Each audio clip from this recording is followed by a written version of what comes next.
Bienvenue à vous pour cette nouvelle leçon d'orthographe CM1, CM2. La leçon porte sur les merveilles du monde, dictée 24, partie 2. Voici les mots à prendre de la dictée 24. Les premiers, on les a déjà vus. Réalité, cité profonde, dont débouché entre, sinueux, canyon. Les suivants, falaise renforcée, parois monumentales taillées, façade dépassée en voûtant. Ce sont ceux dont on va s'occuper maintenant, puisqu'on passe à la deuxième moitié des mots. Ils s'affichent à nouveau. Et nous les étudions un par un, c'est parti. Le premier mot, c'est le mot falaise. Première syllabe fa, F-A, deuxième syllabe les, L-A-I, le son S écrit à I dans ce mot-là. Dernière syllabe ze, S-E, le son Z s'obtient avec la lettre S puisque celle-ci est entourée par deux voyelles. Falaise, F-A-L-A-I-S-E. Le mot falaise est un nom commun, on va dire une falaise, donc c'est un nom féminin. Et pour le mettre au pluriel, on ajoute simplement le petit S du pluriel des falaises avec un S à la fin. Voilà pour le mot falaise, F-A-L-A-I-S-E. Le mot suivant, c'est le mot renforcer. C'est un mot qui est de la famille de force, donc on va retrouver ce radical. Et on commence avec un préfixe, c'est le préfixe ren, la syllabe ren, qu'on va écrire R-E-N. Donc le son en dans renforcer s'écrit bien E-N. Ensuite fort, F-O-R. Et on finit avec C, C-E-R, le son E s'écrit E-R parce que ce mot-là est un verbe. Bien joué. Renforcer, R-E-N, F-O-R, C-E-R. Le mot renforcer est un verbe du premier groupe puisqu'il se termine par ER à l'infinitif. Deux exemples de conjugaison.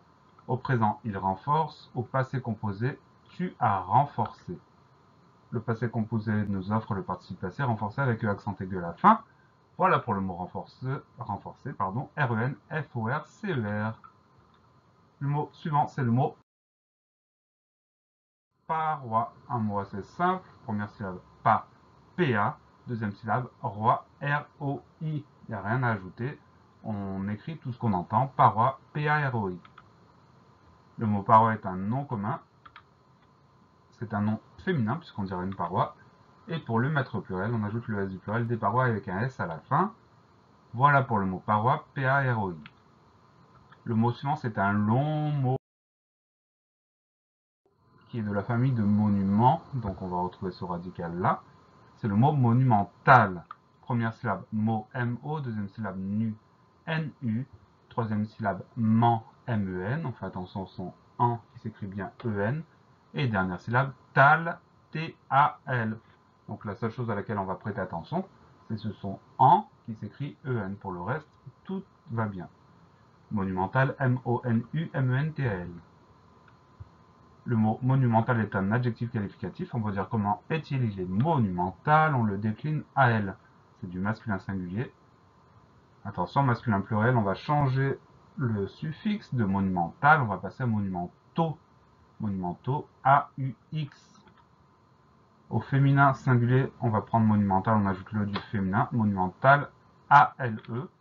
Et féminin pluriel, monumental, A-L-E-S. Voilà pour le mot monumental, M-O-N-U-M-E-N-T-A-L. Le mot suivant, c'est le mot tailler. Alors, au début, on a la lettre T.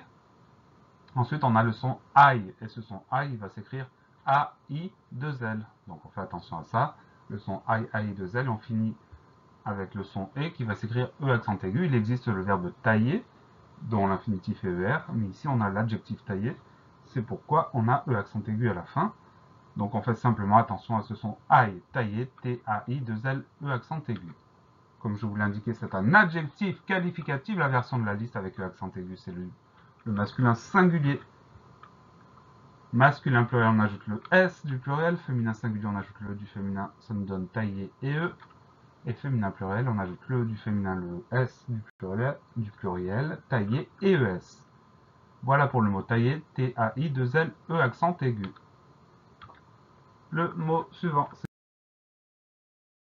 le mot façade, première syllabe, fa, F-A, deuxième syllabe, sa. Alors attention, pour écrire le son, on va trouver un C cédille. Donc, ça, C cédille, A. C'est la seule chose à laquelle on va devoir prêter attention dans ce mot-là, c'est ce C cédille au milieu du mot, parce que la dernière syllabe de s'écrit tout simplement DE.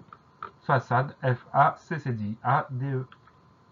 Le mot façade est un nom commun, on dira donc une façade puisque ce mot est féminin.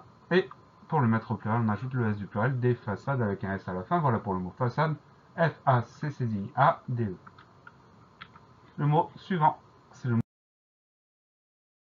dépasser. C'est un mot qui est de la famille de passe.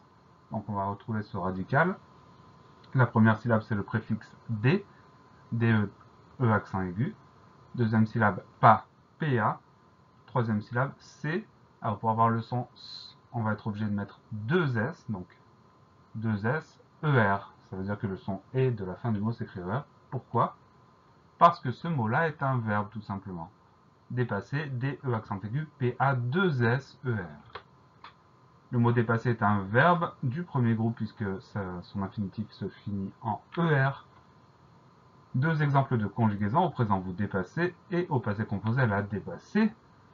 Le passé composé nous offre le participe passé dépassé avec E accent aigu à la fin. Voilà pour le mot dépasser, D-E accent aigu, P-A, 2 S-E-R. Le dernier mot, c'est le mot envoûtant. Première syllabe, en, qu'on va écrire E-N. Deuxième syllabe, vous, V-O-U.